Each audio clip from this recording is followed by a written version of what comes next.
show you how you can factorize quadratic expression that are not perfect squares, okay? Now, I told you that our quadratic expression is in the form ax squared plus bx and then plus c. This is the form, okay? So what if you don't have a perfect square? Because in our previous video we looked at when we factorize perfect squares, right? So now I want to explain for us, what if you don't have a perfect square? How do you factorize? Alright? Now supposing you have an expression x squared minus 7x and then plus 10, and we are asked to factorize this. For you to know that an expression is a perfect square, you have to do the check, right? So if you want to do this check, I told you that a and c, we have explained what a and c is, right? So the expression a, 1 is a perfect square, x squared is a perfect square. So this is a check for us. Now is c a perfect square? No. So that means if you do the AC check, you will not be having a perfect square, because 10 is not a perfect square. The square root of 10 is not a whole number, alright? That means this is not a perfect square. So how do you factorize? Now I'm going to teach you just 3 steps, okay? 3 steps that you can use to factorize quadratic expressions that are not really perfect squares, okay? So the first step is here at AC. You have to do your AC, multiply A and C. The coefficient of your x squared and your c is what you are multiplying. So now the coefficient here is 1, because like I said, when you don't say any number, it's 1, right? 1 times 10 will give you what? 10. Okay, our 10 here is positive, because the coefficient here is positive, the coefficient here constant, the sign is positive. So when you multiply, you still have positive 10. Okay, now we are gotten our AC. That's the first step. Step 2 is the tricky step. So in step 2, you need to identify 2 numbers. Okay, you look for 2 numbers that when you multiply, now I'm saying 2 different things. When you multiply those 2 numbers, okay, you should arrive at AC. And then when you add those 2 numbers, you should arrive at what? B. Now where is our B? In this case, B is the coefficient of x, which is minus 7. So you are looking for 2 numbers that when you multiply them, you should be having AC. AC here is plus 10. And then when you add them, you should be having B. And our B in this case is what? Minus 7. Alright? So how do we do that? The thing we do that, we express AC as factors. Okay? We break down AC to factors. So this is 10. 10 is the same thing as 1 times 10. Okay? 2 numbers, like I was looking for 2 numbers, right? And then 10 is the same thing as 2 times 5. So these are 2 numbers that when you multiply them, you can give you 10. But like I said, those numbers must be so that when you add them, you can also have what? B. Now, I'm going to show you a simple trick. Okay? Now, if you look at AC is positive, I told you that in multiplication, minus times minus will give you plus. I also told you that plus times plus will give you plus. So for our AC to be positive, that means when you multiply these 2 numbers, your answer should be positive, right? So either the 2 numbers are negative or the 2 numbers are positive. That's the first thing. That's the third step. Okay, so this is step 3. So identify the signs, okay? We have identified the number that can give us 10. Now we need to identify the signs of those numbers, okay? So I told you, like I said, this is the third step. So minus times minus will give you plus, and plus times plus will give you plus. So since AC is positive, it means that those 2 numbers are either positive or both of them are negative, okay? So how do you determine if they are positive or negative? Then you look at your B. Look at our B. What you have is minus 7.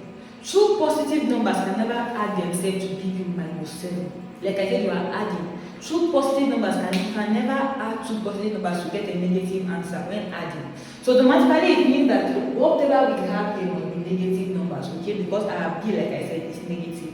So that means those who are going to be using negative sign, and why are we using negative sign? Because I said our AC is positive, right? So it is either 2 negative numbers to give you positive, or 2 positive numbers to give you positive.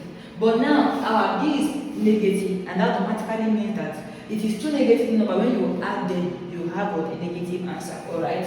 Now, so this is it. Minus 1, when we are adding, so we are doing the multiplication. Now let's go to the addition. Minus 1 minus 10 will give you what? Minus 11. The next one, minus 2 minus 5 will give you what? Minus 7. Minus 7 is what we are looking for. That means this is the values we are going to be using. Are we together? Now, what's the third thing we are going to do?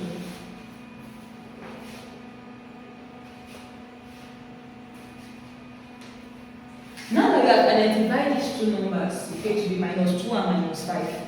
The next thing we're going to do is to replace minus 7x with minus 2 and minus 5, okay?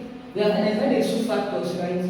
We are going to replace, instead of using minus 7, we are going to be using minus 2, minus 5. So this is it, we are going to be having x squared in this particular one. Now instead of writing minus 7, I'm writing minus 2x minus 5x, okay? And then lastly plus 10. So in this way now you will be able to split it to get 4 expressions, okay? We're able to get 4 expressions. So what do? Factorize 2 by 2. This method, like I said, when we don't have factor, they are not perfect square, right? Factorize 2 by 2, that is you factor, you check x squared and minus 2x, what is common? The next thing you use minus 5x and then plus 10, what is common, okay? So let's go with the first one, 2 by 2. From x squared and minus 2x, what do we have as common? The only common thing here is what? Is the letters, because there is no number. 1 is always a factor for everybody. So we're going to be using x, okay? Expand, open our bracket with x. X squared divided by x, you are left with what? X. Now minus 2x divided by x, like I said, is 2 by 2, right? Minus 2x divided by x, you are left with what? Minus 2. So this is for the first bracket. The next bracket, you start from minus 5x and then plus 10. What is common? Okay? Now because I want to have similar thing in the bracket, I can bring out the minus 5. Yes. When we bring out minus 5, let's divide. Minus 5x over minus 5. This can cancel this, you are left with just x. Now this is plus 10 over minus 5. Plus over minus will give you what? Minus. Okay? Plus divided by minus will give you minus. Now 10 divided by 5, you are left with 2. Now that you have done this correctly, you will always arrive at the same bracket contents. So now we have in the first bracket x minus 2, the second bracket x minus 2. So that means you can pick one of those brackets, x minus 2, and then the number that multiply each bracket will also be in a different bracket, okay? So you have, if I pick one of these brackets, the people multiply them also be in a different bracket, that is x minus 5. And with this, we have what? Factorized this expression, okay? Now let's take the second example. We have 4y squared minus 21y minus 25. And we want to factorize this, okay? Like I told you, the first check you always do is to determine if it's a perfect square, so your work can be easier, right? So let's determine and see. Now 4y squared is a perfect square, yes. The square root of 4 is 2. The square root of y squared is y, okay? Now let's look at our c. Our c minus 25, this is a negative number. A negative number, you cannot have a square root for negative number, okay? You can never have square root for negative numbers, yes, unless you want to leave it in short form, alright? Now, standing, this is not a perfect square, alright? So what we're going to do is, since it is not a perfect square, we're going to factorize it like every other quadratic expression that is not a perfect square, okay? So the first step we'll take the step all over again. So I said it's AC, you're multiplying A and C, alright? So this is the first step. Multiply your A and C. A in this case is the number that is multiplying y squared, which is 4. Okay, and then our c is our constant. In this case, it is what? Minus 25. Please don't forget the signs, okay? So we have 4 times minus 25, and that will give you what? Minus 100. Minus, because 4 is positive, plus times minus is minus, and then 4 times 25 itself is 100, alright? So the next thing we're going to do is that we're going to look for two numbers. Like I said, we're looking for two numbers, and when you multiply them, you have AC. Okay, so when you multiply, you should have AC. Okay, and then when you add those two numbers, you should be having what? Your B. Alright? So in this case, what is our AC? Our AC is what we just multiplied, not C, AC, okay? Our AC is what? Minus 100. And then our B is what? Minus 21. Okay, B is the coefficient of your Y. So we're going to look for two numbers. Now this is it. Because AC is negative, AC in this case is negative. I told you that minus times plus is equal to what? Minus. And then plus times minus is equal to what? Minus. Alright? So because AC is negative, it means that one of this number is negative and one of this number is positive. That's just the simple truth. Okay? One of this number is negative and the other one will be what? Positive. Now step number 2. Looking at our B is also negative. So for our B to be negative, it means that when we are adding those two numbers, the negative number supersedes the positive number, okay? So we have established from AC, because AC is negative, that one of those numbers must be negative, because minus times plus will always give you minus. But minus and minus, when you multiply, you have plus, right? So it means that one of these numbers are negative. Then the number 2 thing is that from your B, our B is still negative. Okay, so our AC is negative, our B is also negative. So that means that the negative number supersedes the positive number. Okay, now let's express AC, okay, in factors. So our AC is minus 100. We want to express this in factors. Like I said, since we have really agreed that because our B is negative, it means that the negative number is higher than the positive number, so that when you add them, you will still be left with negative. Okay, now so let's multiply. This is the same thing as 1 multiplied by 100. Okay, so the highest number will be negative, right? So this is it. The next one we have is what? 2 multiplied by minus 50. The negative number, like I said, should be higher. To get 100, we also have what? 3 is not a factor, so we have 4 multiplied by 25. 25 is higher, so we'll put the negative there. And then lastly, we have 5 is a factor. 5 multiplied by 20. 20 is higher. Put the negative number there. Is 6 a factor? 7 no. And then the next one we have is what? 10. So 10 multiplied by what? 10. Okay, in this case, both of them are the same thing. Okay, but we are really agreed the negative number will be higher. So these are the factors of 100, right? Now, what do we do next? What we do next is that we're going to add. Because like I said, when you multiply the number, they should give you AC. But when you add them, they should give you your B. That's just it. So now all these numbers, when you multiply, you get AC. Now the only thing that is different is what if you add? So let's add and see. So you have 1 minus 100, okay, the numbers, we are adding the factors. 1 is positive, 1 minus 100 will give you what? Minus 99. What we have here is minus 21.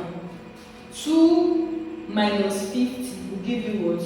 This is it, minus 48. That's number we have here. Now we have 4 minus 25 will give you what? 4 minus 25 will give you minus 21. Is that what we have here? Yes. So we have gotten our answer already.